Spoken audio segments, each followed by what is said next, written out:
Now we begin the news with the resurface of gridlock on Lagos roads.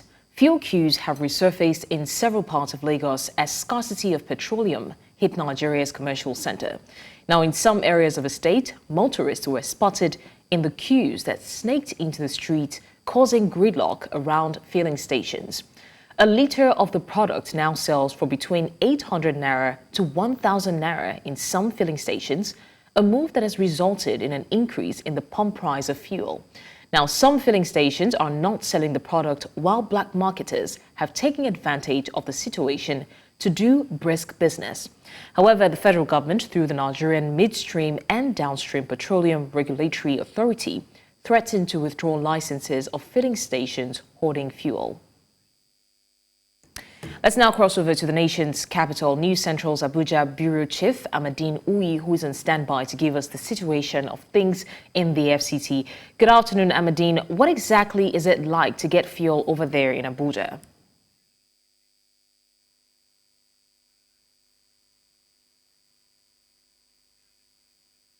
Queues in several filling stations within the federal capital. And you stated very clearly about black marketers making bricks business. If you follow the camera over there, you see several black marketers trying to sell to motorists. But let's come down back to this petrol filling station. You see at this is the entrance of one filling station just opposite the NNPC headquarters. And you see there's a long queue behind, and you see officials and staff of the filling station are trying their best to ensure that there's some sort of sanity here. But we earlier spoke to some drivers. They've been here for hours, and a lot of them are visibly upset that they cannot have access to the product, and they are not hearing any word from officials. All right, Amadine, we understand that in places like Maiduguri, for example, there are no queues like this and the product is readily available. So what could be the causative factor, especially in the FCT? Is it a situation of hoarding? Is it a situation of a breach in transportation or the movement of the product to the fuel stations? Situation here is that the NNPC tried to speak earlier, sometime last week, saying they have enough product. They blamed the end governance protest that marketers were not loading from the fuel depots.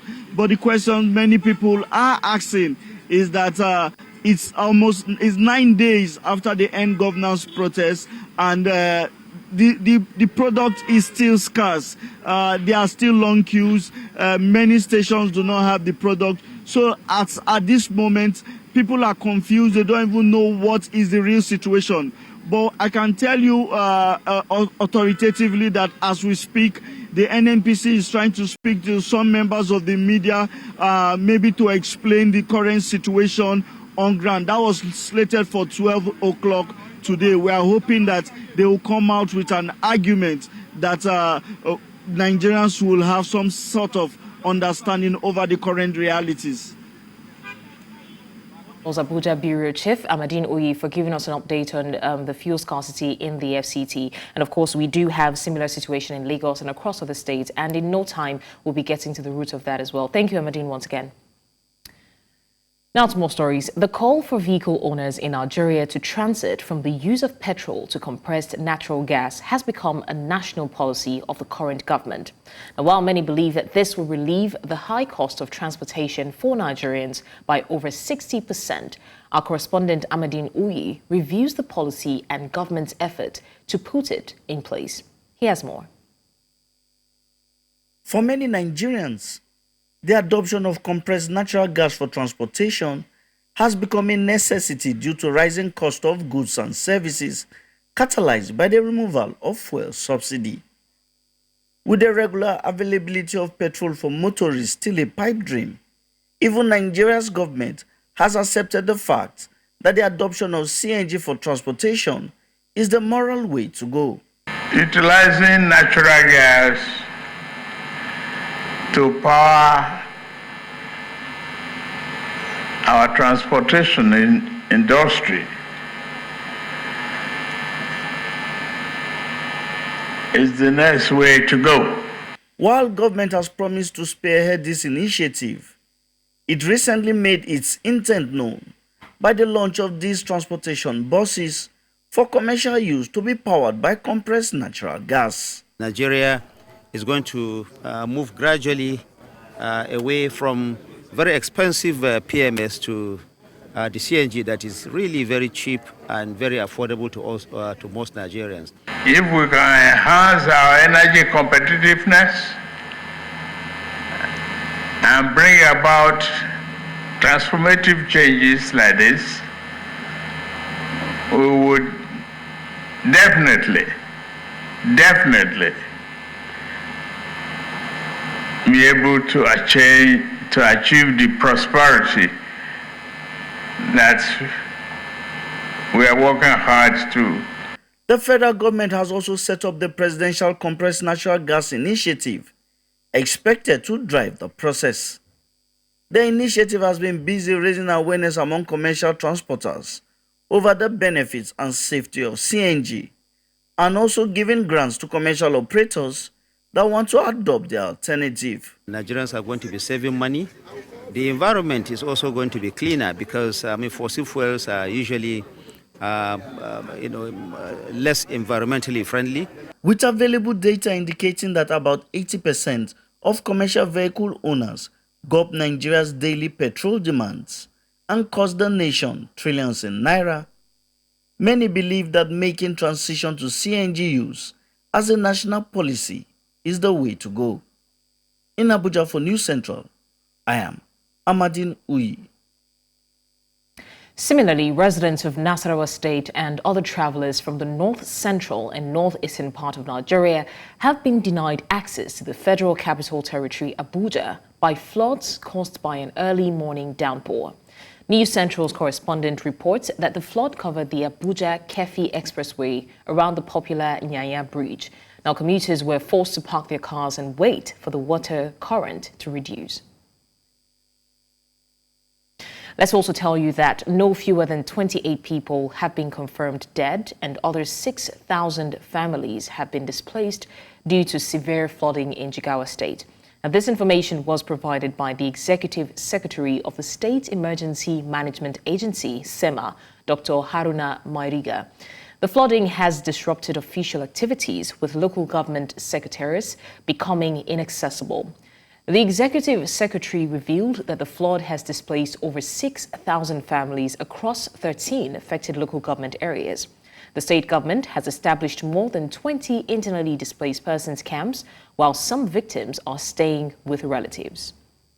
The Northeast Development Commission has pledged to reconstruct the collapsed Wagga-Madagali bridge in Adamawa State, which links to Adamawa with Borno State. News Central's Umoru Kirawa reports that the bridge was recently destroyed by flood in the area, which cut off any form of socio-economic activities between the two states through the route. Managing Director of the NEDC, Mohammed Goni Alkali, who visited the area on assessment tour, expressed concern about the collapsed bridge and said everything possible will be done to reconstruct the bridge and restore means of livelihood for the people. Now, this visit follows a presidential directive to the Commission to undertake immediate assessment and prefer solution to ease the difficulties of commuters.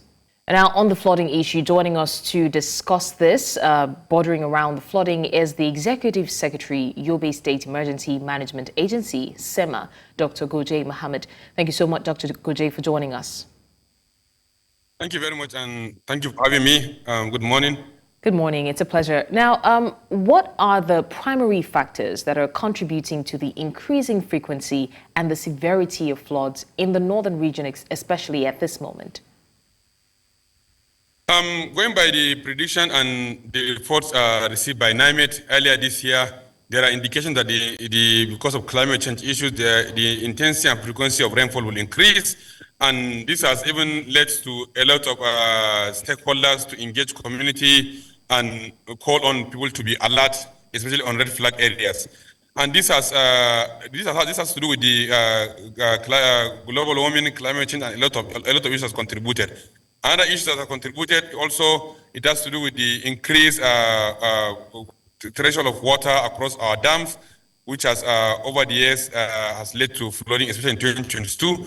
But then, despite the early warning released by NIMET and other agencies, the increased rainfall we have seen and also the flooding we have seen has been a bit not higher than what we expected. Because what we expected is in September and October when the dams are overflowing and there will be a lot of floods across this region. But now the rainfall has also led to a lot of flooding and displacement across the communities. So 2 factors, the climate change issues, the increase in intensity of rainfall, and other community factors, blockage of waterways, construction of houses along waterways, and so on and so forth. So, Doctor, we refer a lot to our flood warning systems when it comes to these issues in Nigeria, but how effective is the current flood warning system and is it in place in these regions? What improvements would you recommend to ensure that residents and commuters receive timely alerts for evacuation? I think NIMET and other agencies do send their flood reports early, alerts early, but then there are challenges in compliance. Most of the challenges we have is compliance. People have a lot of cultural and some religious and issues that has to do with their locations of origin. When you ask them to relocate, when you ask them to go to upperland areas, there's some reluctance. So I think going into the future, there should be compliance issues. There should be legislation. Government and security personnel should ensure that when there is an alert, people are made possible to relocate. Because the consequences and the impact that will come after denying to relocate or move to a safer place is worse than when you agree at the early stage. You can see people that up initio are supposed to leave the place, will have saved their lives and their properties, but now they are in flood and we are trying to see how we can respond and to support them. So compliance is the major challenge in terms of the result. The prediction is coming on time, and we receive prediction, we alert the public, but there is reluctance in compliance, and people have that mindset that no, it doesn't happen last year, so why will it happen this year? Right. Now, what role would you say that poor urban planning, deforestation, inadequate drainage systems play in exacerbating flood risks, and what long-term solutions can there be to address these issues? I think the long-term solutions, one is to you look at the scenario in 2022 and compare it with this year and ensure that government has put in place measures that will ensure 3-4 months to the season where waterways are being cleared and the clearing of waterways has been institutionalized with the relevant MDS. 2, planting of more trees and encouraging people that build houses or sell lands along waterways are being discouraged. And worst of all, look at the trend of the present year, where not only bridges, a complete third road is being washed away by water. So look at the scenario. Is it that the water channel has been disrupted? And look at measures on how to repair and rectify all these issues. But then it has to be a bottom-up approach. Bring community leaders on board, religious leaders, community stakeholders, let them own the process, so that even if government institutionalizes it, if this community, the victims that will be affected at the end of the day are not part of it and they didn't own the process, at the end of the day, it will still come back and affect them. There are places whereby people don't even know that they are buying the land in the waterways. There are places whereby people don't know that the flood will come and affect them. So the process should be bottom-up approach so that the community will own the process. And when it comes to implementation, nobody will complain that their houses is being demolished or drainage is being constructed because they know it's for their own good. Right. Thank you so much, Doctor, for sharing your thoughts on this. And of course, we're looking forward to seeing how this situation is managed. Once again, thank you for your input. Thank you very much. We are currently in the field and we'll keep updating you. Thank you very much. My pleasure. You're still live with us on the news. We'll go on a short break now. And when we come back, News Central Now continues. Do stay with us. Many thanks for staying with us. We're still live on News Central Now. To more stories, Nigeria joins the rest of the world today to celebrate World Humanitarian Day, a global event commemorated annually to acknowledge the work and risks faced by humanitarian workers worldwide. It is a day that is set aside to also honor those workers who were injured or killed while discharging humanitarian duties. A World Humanitarian Day was designated by the United Nations Assembly in 2008 to coincide with the anniversary of the 2003 bombing of the United Nations headquarters in Baghdad, Iraq.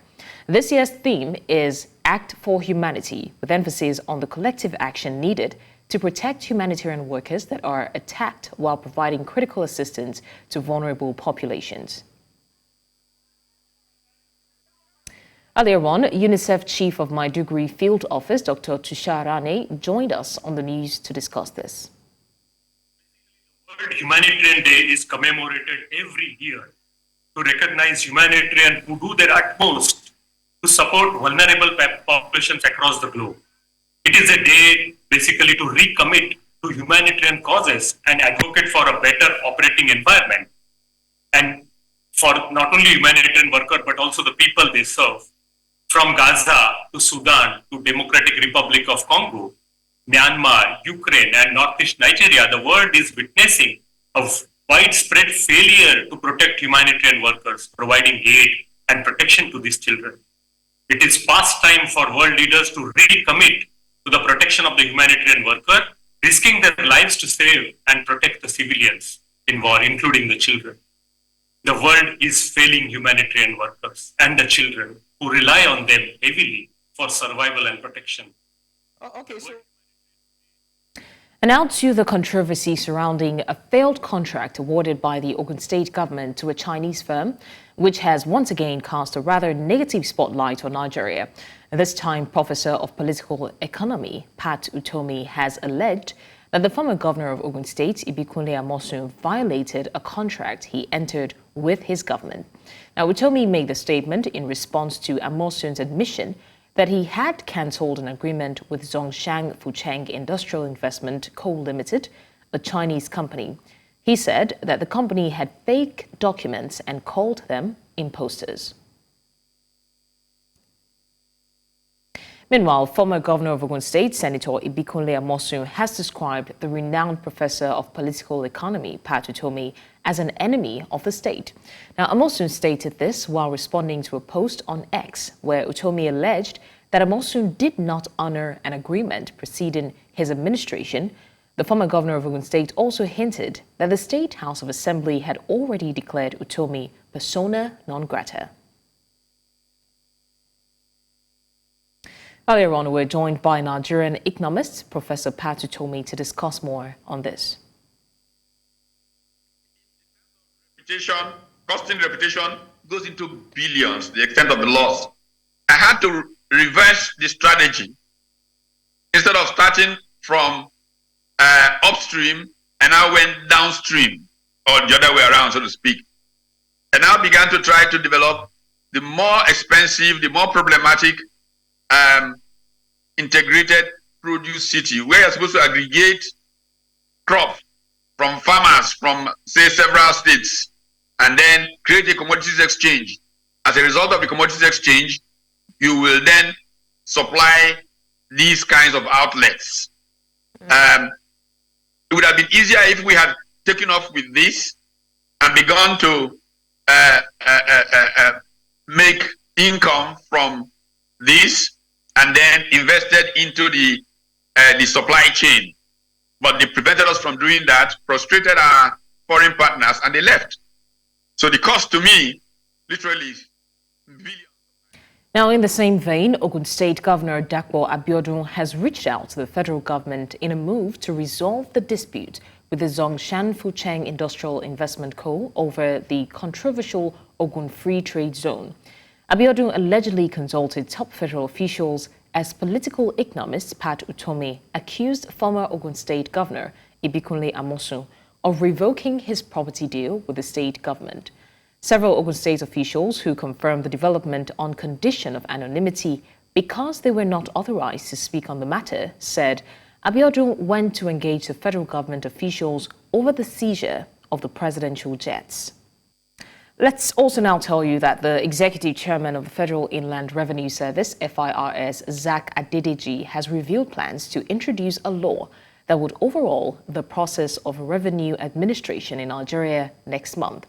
He also expressed regret at the lack of laws governing Nigeria's digital economy, particularly with regard to cryptocurrencies. Adedeji spoke at the 2024 stakeholders engagement with the Senate and House committees on finance, organized by the Intergovernmental Relations Department of the FIRS, with the theme repositioning the FIRS to achieve its mandate. He also explained that the government plans to regulate cryptocurrency in such a way that it would not be injurious to the economic development of the country, adding that there would be revenue harmonization, recording and simplifying the tax law that had been in existence. The federal government has threatened to sanction higher institutions that fail to submit lists of students admitted immediately after matriculation. This was revealed by the JAMB Admission Matriculation Board in a memo. Now, JAMB's public communications advisor, Fabian Benjamin, said the initiative is one of the recommendations made by a committee set up by the federal government to combat fake degree racketeering in the country. According to the memo, institutions are to regularly submit their matriculation lists to the Federal Ministry of Education not later than 3 months after matriculation ceremonies. The list is expected to be submitted through the dedicated channel of JAMB.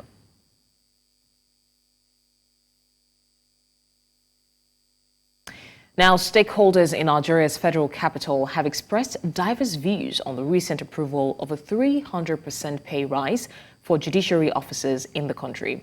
While some view the move as an effort to reduce corruption and combat inducement of judges, others believe more alternate measures like the employment of more judges should be utilized to improve the nation's justice sector. News Central's Emmanuel Bagudu reports. High-profile cases in Nigerian courts, the need for judicial officers to display and maintain a high level of integrity has never been more apt. While unproven rumors abound of many judges being compromised by Nigeria's political elite, there has been a nationwide call for judges to maintain a high standard of integrity and shun corruption. The move by Nigeria's Senate to increase the salaries of judicial officers by 300% is seen as a move to make judges foolproof against graft in the light of recent allegations against judges by the National Judicial Council. Having a 300% increase in salaries and emolument is a welcome development. It could help those who want to be upright amongst them to live upright because they now have more resources to live a decent life. It's a very huge hurdle to cross when you have a legal case in Nigeria. We know that we don't have enough judges. The court systems are inundated with the sheer volume of petitions and cases. So will these increases translate into a smoother operations for the judiciary? Go a long way in strengthening the judiciary to be able to perform adequately. So I think it is a commendable legislation. Citizens are supposed to be happy that the judiciary, the protector of the common man, their welfare package has been improved. It is supposed to be something that was supposed to be joyous to all of the populace. But it is accepted now with mixed feelings. Some citizens believe that the 300% pay rise will contribute to bringing sanity to the nation's justice sector. The tendency, or the temptation to be induced is directly linked to poor remuneration. So when you have them being adequately remunerated now, it's a kind of a brick wall against such temptations. The judiciary, let's not forget, is an important component of democracy. And no matter how we look at it, it's an important component of democracy.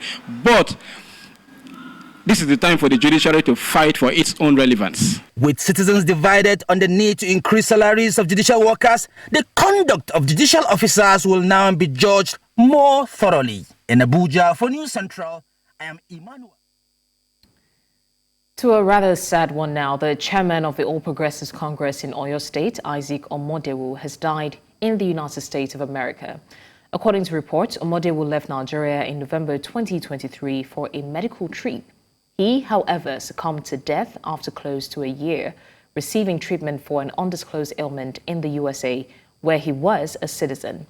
The State Publicity Secretary, Olawale Sadari, confirmed the development, saying that he died in the early hours of Monday.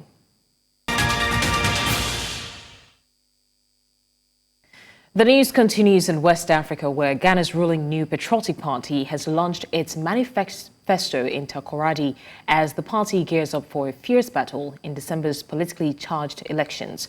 The party's presidential candidate, Vice President Mahamudu Bawumia, unveiled the document, which places a strong emphasis on job creation and economic development. This event drew a significant crowd, including high-ranking party officials, members of the diplomatic corps, and President Nana Akufo-Addo, who was set to step down after serving the maximum 2 terms in office. With young people making up a significant portion of the electorate, the NPP is aiming to appeal to young voters by promising more opportunities and a brighter future. In East Africa now, Sudan's army-aligned government says it would send a delegation to Cairo to discuss implementing a previous humanitarian deal, despite boycotting ongoing talks in Switzerland seeking to end the army's 16-month war with paramilitaries. The army's opponents, the Rapid Support Forces, are present in the ceasefire negotiations that the U.S. is currently mediating in an undisclosed location in Switzerland, but the army has declined to attend. The statement also adds that the decision was made based on communication with the Egyptian government requesting a meeting with the government delegation in Cairo and communication with the U.S. government represented by U.S. envoy to Sudan, Tom Perriello. And in North Africa, the Central Bank of Libya said on Sunday that it was suspending all operations after a bank official was abducted in the capital, Tripoli. In a statement posted on social media, Musab Msalim, the head of information technology at the central bank, was kidnapped by an unidentified group from his house on Sunday morning. The bank said it would not resume operations until Msalim is released, adding that other executives were also threatened with abduction. Now, Sunday's abduction came a week after Central Bank's headquarters in Tripoli was laid siege to by armed men. Reports say that they did so in an attempt to force the resignation of the bank's governor, Sadiq Al-Kabir.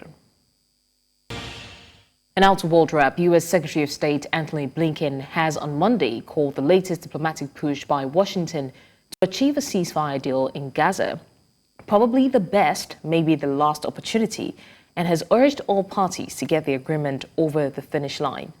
The 2-day conference last week in Doha set the stage for this week's marathon talks for a truce that have been ongoing for months now in Cairo. Blinken will step up diplomatic pressure from the United States to guarantee that negotiators achieve a compromise later this week. Last week, the United States presented bridge suggestions that the mediation nations believe will narrow the differences between the warring sides. A decisive moment, probably the best, maybe the last opportunity to get the hostages home, to get a ceasefire, and to put everyone on a better path to enduring peace and security. I'm here. It is time for it to get done. It's also time to make sure that no one takes any steps that could derail this process. And so we're working to make sure that there is no escalation, that there are no provocations, that there are no actions that in any way could move us away from getting this deal over the line, or, for that matter, escalating the conflict to other places and to greater intensity. There is no greater humanitarian objective and there's no greater humanitarian cause than bringing back our hostages home as they should have returned. Now, some Indian junior doctors have remained off the job as they demanded swift justice for a colleague who was raped and murdered in a hospital despite the end of a strike called by a large doctors' association as street protests continued. Now, doctors across the country have held protests and candlelight marches and refused to see non-emergency patients in the past week after the killing of a 31-year-old postgraduate medical student in the early hours of August 9 in the eastern city of Kolkata. In solidarity with the doctors, thousands of people marched in the streets of Kolkata on Sunday evening, chanting, "We want justice," as authorities in West Bengal State struggled to contain demonstrations against the horrific crime. Now, the United States and South Korea kicked off their major annual joint military drills on Monday with new exercises aimed at containing the nuclear-armed North, including fighting cyber attacks. The Ochi Freedom Shield exercise runs until August 29, with drills this year set to reflect realistic threats across all domains, including from North Korean missiles and GPS jamming. The exercises will boost the Allies' capability and posture to deter and defend against weapons of mass destruction. Pyongyang has launched numerous balloons across the border, attempting to jam South Korean GPS signals, while Seoul's capital government is preparing for future threats from North Korea and drone attacks. 일본과의 연합훈련을 핑계로 유엔사 가담을 핑계로 아태 지역으로 결집하고 있습니다. 이는 한미 연합연습이 동북아로의 확전, 전 세계적인 핵전장으로까지 비화되는 것을 감수하겠다는 모험주의적인 정책의 다름 아닙니다. 을지 자유방패 연습을 중단하고 국제사회가 진전시켜온 자주와 평화, 존중의 원칙으로 그리고 동맹을 폐기하여 대결을, 분쟁을 향산하는 그런 동맹 정책을 거부하는 것, 국가 간의 설린 우호 관계를 수립하는 것이 바로 인류가 지향해야 될, 그리고 우리 한반도에서 시작돼야 될 평화의 소리라고 우리는 주장합니다. 주한미군 사드 기지는 대표적인 미일 방어를 위한 기지다. 사드는 2023년 말부터 가동된 한미일 간 북탄도미사일 경보 정보 실시간 공유 체계를 Still on World Wrap, in light of the latest report by the National Bureau of Statistics, the NBS, which shows a decline in Nigeria's inflation rate to 33.40% in July, the Minister of Finance and Coordinating Minister of Economy, Wale Edun, has emphasized that the government's bold economic policies are beginning to show positive results. Speaking at the launch of the domestic US dollar government bonds in Lagos, Edun highlighted that despite initial discomfort, the government's macroeconomic reforms are now yielding long-term benefits and signs of economic stabilization are becoming evident. News Central's correspondent Lekon Onobanjo brings us the details in this report.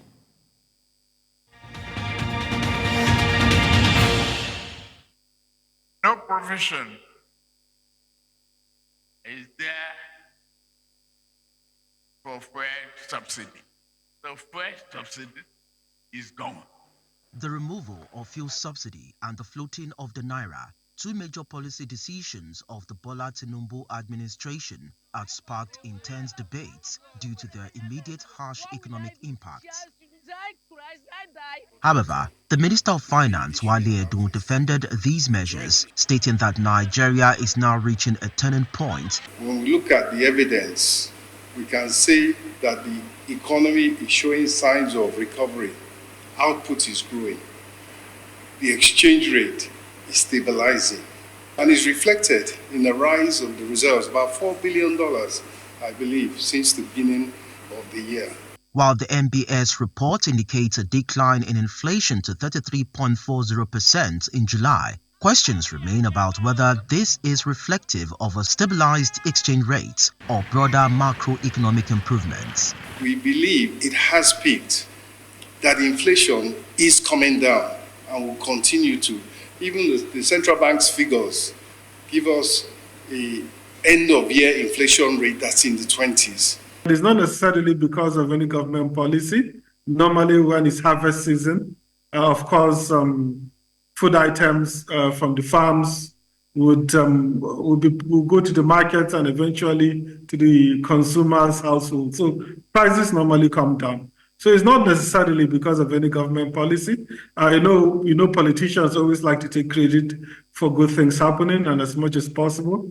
As the finance minister calls for continued support to further accelerate the benefits of these policies, it's still a bit unclear of what Nigeria's future trajectory is. We do expect the result to be a stable macroeconomic environment with lowered inflation, stable exchange rate, lowered interest rates that allow investment to continue apace. The economy was technically on its knees when President Tinubu came on board.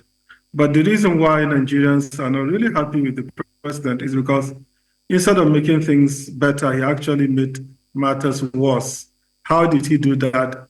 By removing subsidy and by floating the naira. We need policies that can actually move the needle. For example, price of fuel has climbed. So if there is a way you can bring down the price of refined fuel, and I think one way of doing that is by boosting investment in domestic refining. As the Nigerian government continues to navigate the complexities of economic reforms, Nigerians at this time would need some sort of assurance that the dark days are over and broader positive benefits of the policies will be felt by all.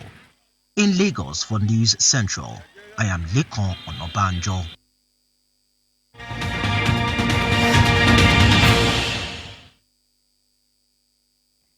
And now some sports update. Edo State Governor Godwin Obaseki congratulated the Edo Queens for reaching the semi-finals of the CAF Champions League WAFU B qualifier in Ivory Coast. The team secured their final semi-final spot after winning their first two group matches and defeating Omnisport Etincelle 1-0 in the final Group B game. The Nigerian champions finished the group stage with maximum points, scoring 8 goals and conceding none. Obaseki praised the team's outstanding performance and he highlighted their perfect record in the group stage, expressing confidence in their ability to bring home the trophy. Edo Queens are champions of the Nigerian Women's Premier League.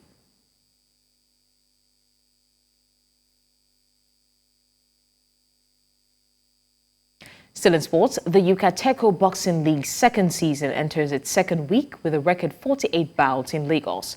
The event, which began on August 11th in Ikeja, has moved to Ikorodu as clubs compete for glory. Notable victories include Israel Makinde's 5-0 win over Chukwebuka Solomon in the 51 kg category and Kwam Musefiu's dominant performance in the 57 kg bout. Omotayo Kudus, victorious in the 63.5 kg category, expressed confidence in his ability to dominate and become the season's MVP. The competition, involving 12 clubs vying for a grand prize of 50 million naira, adheres to international standards and ensures boxers are medically fit. The next round of bouts is scheduled for August 23rd in Lagos.